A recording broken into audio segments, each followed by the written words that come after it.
Pokemon Scarlet and Violet are upcoming games by Game Freak that will be the 9th generation of Pokemon. There is wild speculation about it, including a Twitter leaker known as Riddler Koo, who apparently is involved enough in the game's creation that he has information about it no other sources do, revealing them piece by piece through wild riddles and cryptic comments. It would make sense if a video about Pokemon Scarlet were covering these leaks, rumors, and speculating about things like the game's mechanics and story, but if you've been following my channel, you'll know that I don't talk about topical things. Instead, I do things like make designs for 6-year-old ideas I had because they coincidentally have the same name. So, Future Ben here, and I've got a funny story. So, this entire video was done, pretty much, about a month ago, in, early July. And my plan was to release it and just not talk about any new Scarlet and Violet stuff because nothing had been revealed. But then I heard a rumor that a new Scarlet and Violet trailer was going to come out in, a week or two from that time, which we now know was false. But in my head I was like, oh yeah, I better save that so I can talk about something topical when I make this video. And then when that became clear that that wasn't the case, that there wasn't going to be a trailer at the time frame that I heard the rumor it was going to, I was like, well, surely there's going to be one in the next couple of weeks, and it just kept going on, and it's been a month. So, this part of the video has literally been a month in the, not a month in the making, a month in the waiting, but here it is, so I hope you enjoy listening to me talk about something topical, because the rest of the video, that will not be the case. The first thing I want to talk about are the new Pokemon introduced. First one I want to talk about is Cetitan, an Ice-type Pokemon that will be one of the gym leader's Pokemon. I think it looks super cool. I love Cetitan. I am very, very afraid that it's going to be a terrible Pokemon. Ice-type is just not good, and there's a good chance that it doesn't evolve. Maybe it has a pre-evolution, but it just kind of looks like one of those fully evolved Pokemon that isn't very good. So while I think it's really cool, and I want it to be good, it probably won't be. Next one I want to talk about is Paldean Wooper. Poison Ground is a cool typing. I think Paldean Wooper looks really cool, and I'm very hopeful that it'll evolve into something cool. A lot of people are speculating that it won't be a Quagsire, it'll be a separate evolution. I would be okay with that. That would be kind of cool. So yeah, he looks cool, too. And finally, Fidough. I love whoever is naming Pokemon between Lechonk, Smoliv, Fidough. Give them a raise. I'm telling you right now, Game Freak, this is a command. Give whoever named those Pokemon a raise right now. It's a fairy type. It's pretty cool. Also, Koraidon and Miraidon are all of the rideable Pokemon. That's pretty cool. I'm interested to see how that works in the story, but most importantly, I'm really excited to name mine Baikel. Next, I think terastallization is a pretty cool looking gimmick mechanic. There's a lot of interesting things to talk about here, about changing types and things. A lot of the discussion would probably be better if we knew more about it. Like, for instance, do you keep stab on your old types if you change types? What kind of boost do you get? It sounds like it boosts one type. It doesn't just change your type. So that would be interesting to know. There's a whole bunch of things. I think this will be a really, really great mechanic if they have special forms, kind of like Gigantamaxes. You know, everything could Dynamax, but only certain Pokemon could Gigantamax. If they have forms like that, I think it's going to be a really cool mechanic. We just don't know enough yet. And finally, one more thing I want to talk about. It says in the trailer there are 3 different stories in this game. And honestly, that's a really loaded sentence that I don't think we fully understand yet. If you want my guess as to what that means, I think it's referring to the gyms. Obviously being one story. That's actually in the trailer. But then there are 2 other stories in it, my guess is, first off, that those are not like separate save file type things, like you don't have 3 endings, and depending on how you play the game, I don't think that's the case. I think you can play through all 3 stories in one run-through. Again, these is all speculation at this point. But I'm pretty sure the other stories, judging by what they showed, one of them I think has something to do with just foiling the plans of the evil team. If I had to guess, that car with all of the fire coming out of it, I think that's probably like a evil team member, or maybe like the leader's car or something that they drive around in. And then the other story, I'm guessing, has something to do with these towers that you see them around. And if I had to guess, I would say that's probably you're trying to learn about the legendary. My guess is you have some kind of fateful encounter at the beginning of the game, which is why you can ride on them. And they ask you to help them figure something about the legendaries out. And the towers have something to do with it. That's just a guess. I don't know. But I think that's really cool. I hope that these stories all turn out to be good, because we know how Pokemon games can be with stories. But yeah, I'm really excited for it.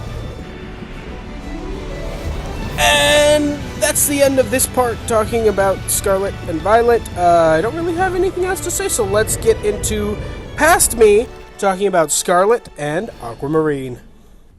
So, this is a series where I talk about my alternate variant version of Pokemon Red, Green, and Blue. I named Pokemon Scarlet and Aquamarine about 5 or 6 years before Pokemon Scarlet and Violet were announced.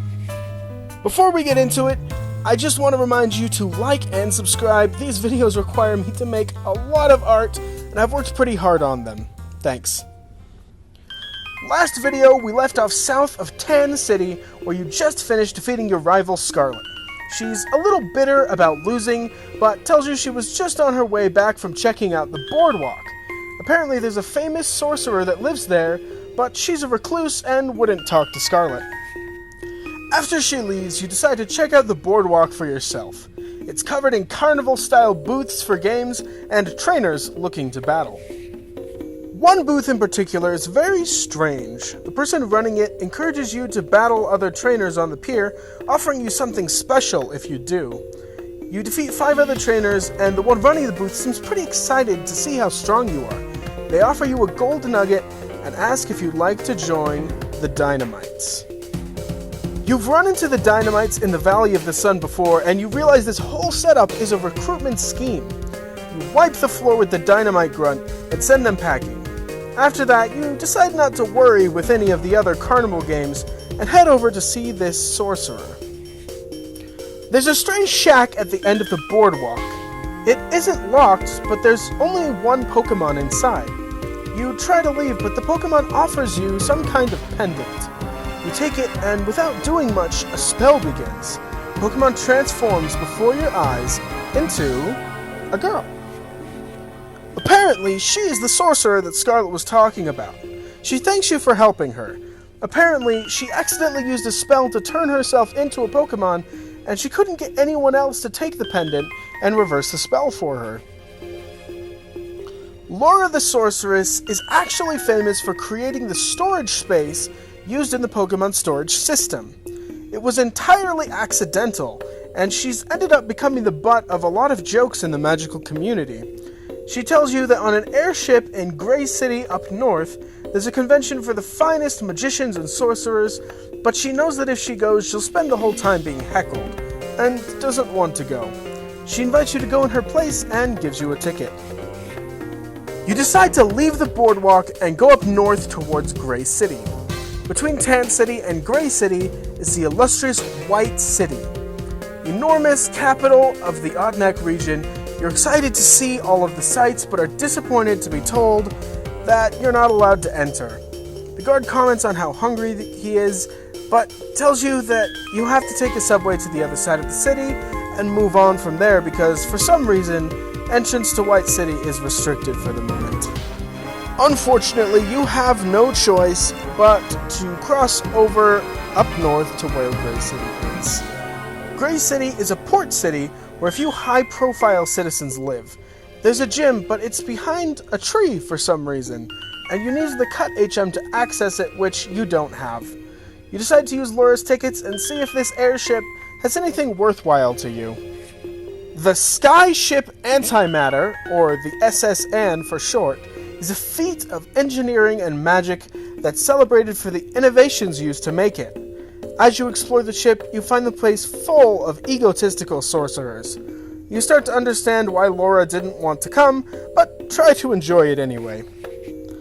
The workers tell you about how the enormous skyship was built. Apparently, it's kept afloat by the power of psychic Pokemon, including the Machop evolution line. Machop is a psychic and grass Pokemon. You notice this Pokemon seems to know things before they happen, and make little or no noise.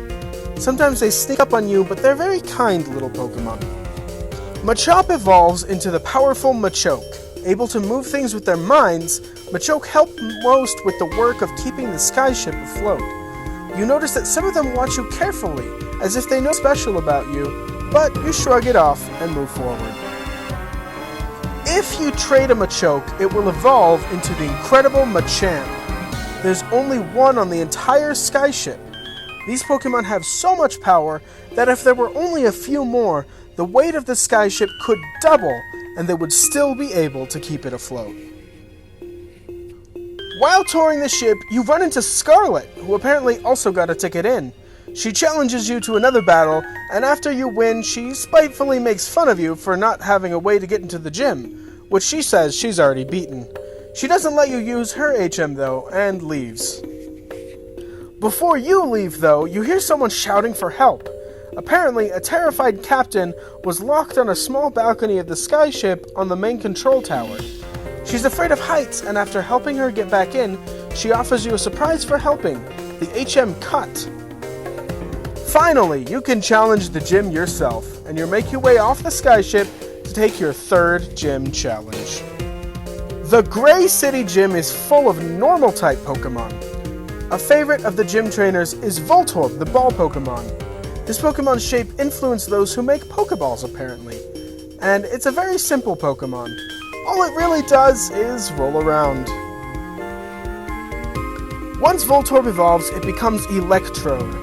This more powerful Pokemon also rolls around like it's pre-evolution, but it seems a bit more excitable. It likes to play around a bit more. Finally, you meet the famous gym leader, the wealthy aristocrat, Lady Abalone.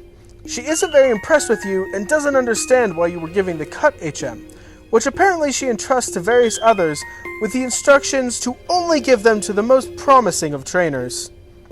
In battle, you start by defeating her Voltorb, but the Voltorb is far from her most powerful teammate. She then sends out her Pikachu. Pikachu is a mouse Pokemon, which is known for its agility.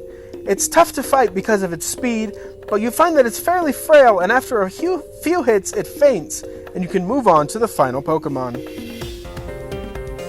The final Pokemon is Pikachu's evolved form, Raichu. This mouse Pokemon packs a serious punch. Its attacks are ferocious and powerful, and this is the toughest fight you've had yet. After finally defeating Raichu, you succeed in Lady Abalone's gym and earn yourself a third badge. After earning your third badge, you decide to move on from Gray City. You're still not able to get through to White City, and you find out that not far from there is a beautiful magical bridge built by the Pokemon Diglett. Diglett's bridge is built by clouds of flying Pokemon, and walking in it you can even go down southeast to Orange City. The Diglett live entirely in the clouds. You can never see their feet because the clouds will always keep them afloat and don't let them be seen. When they evolve, they become the powerful and agile Doug Trio. They're very rarely seen on the Cloud Bridge, but when they are, it's hard to see them as anything less than angelic, speeding across the skies on their cloud platforms. Eventually, you return to Tan City and find that the western path is now opened thanks to the HM Cut, and you take the path out to the Shade Forest. The Shade Forest is completely covered in shade, and it's very difficult to see.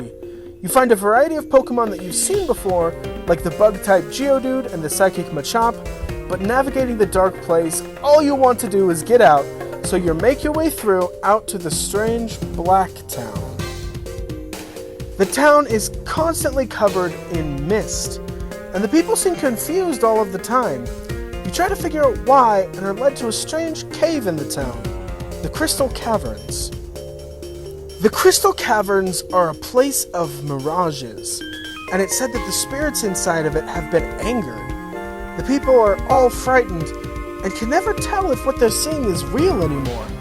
Scarlet is also there checking it out, but doesn't like the headaches the place gives her. She decides to battle you, and after losing, just decides to move on. You can't do anything else in Blacktown, so you move on to the east, where you're frustrated to find that White City is still restricted by the hungry guards, and you have to take the tram station further east to Red City. Red City is a factory town, where the gym is a furnace that produces metal and power for the region. There's also a factory in the middle that provides work for the town's residents who build other machines. The town also has a large supply store where you can buy supplies you can't normally find at the local marts. After some shopping, you visit the residents of the town. At the top of a building to the south, you meet someone who offers you a strange little Pokemon named Eevee. This ghost-type Pokemon is heavily attuned to the power of spells. Stones powered with certain spells that cause evolution tend to work well with it, and you find out about 3 of its evolutions. The first evolution evolves with a stone called the Pride Stone, Flareon. This rock type is stoic and loyal. It's known to spend time polishing the stone on its body, and its rock attacks are incredibly powerful. Another possible evolution uses the Cruel Stone, Vaporeon. A poison type, Vaporeon is covered in venomous spikes and uses them to poison and incapacitate its prey. The last evolution that you learn about evolves with the use of a Sly Stone, Jolteon. This ground type can tunnel at incredible speeds, and it's almost impossible to track. After retrieving this curious little Pokemon, you decide it's time to take on your 4th gym battle. The 4th gym is a furnace where the trainers all have Fire-type Pokemon. The first you see is the evolution line of Bellsprout. Bellsprout is a Fire and Dark-type Pokemon. It spits lava, and you find it's very mean to other Pokemon. Bellsprout evolves into Weepinbell. Weepinbell has an enormous amount of magma stored in its body, and it spits it out regularly. It's very dangerous, and you have to try very hard to defeat it. Finally, you get to the gym leader. He's an older man who has run the furnace since he was much younger with the help of his Pokemon. He leads out with the final evolution of the Bellsprout line, Victreebel. Victreebel is filled to the brim with lava and uses it heavily in battle. Al tells you that the lava Victreebel spits could melt any steel, and you have to be very careful to defeat it in battle. Al then sends out a Tangela. This little Pokemon's body is constantly excreting fuel for flames, so it can never extinguish itself. It's difficult to get to with its flaming body, but you're eventually able to defeat it. Al's ace Pokemon is the evolved form of the tiny Pokemon Oddish. Oddish is a Fire-type Pokemon that uses its body to generate heat. The little flame on its head is an excrement of its inner body's furnace. Its fire attacks are fairly powerful. Its evolution, Gloom, has 4 different auxiliary furnaces on its head, and it uses them to make extremely powerful blasts of flame. The final evolution and Al's ace is Vileplume. Its inner furnace is incredibly powerful, and the flame on its head is so enormous because it's unable to lower the heat inside itself from pumping its heat for its entire life. After a long and hard battle, you defeat Al and his Pokemon. He's proud of you for having developed your Pokemon so well, and encourages you to go out and try to get the remaining 4 gym badges. At this point, the region is almost entirely open to you. You're given a box of cookies from a sweet old lady, and you think they might appease the hungry guards to White City. There's a path down to Blue City next to Red City, and from there you might even be able to get to Pink Island. From here, the future is looking up, and there's a whole world ahead of you. And there you have it, the game up to the end of the 4th gym. I'm a bit behind on this one, but I do have a little bit of commentary on why I designed things the way I did. First off, I wish I had time to make the sprite art for the skyship better, but I didn't have much time, and it really just ended up being a ship, but in the sky. Sorry about that one. You'll find most of the things I added are to foil the actual red and blue characters. Laura, unlike Bill, who just doesn't like social gatherings, isn't well liked, and doesn't want to go so she doesn't get bullied.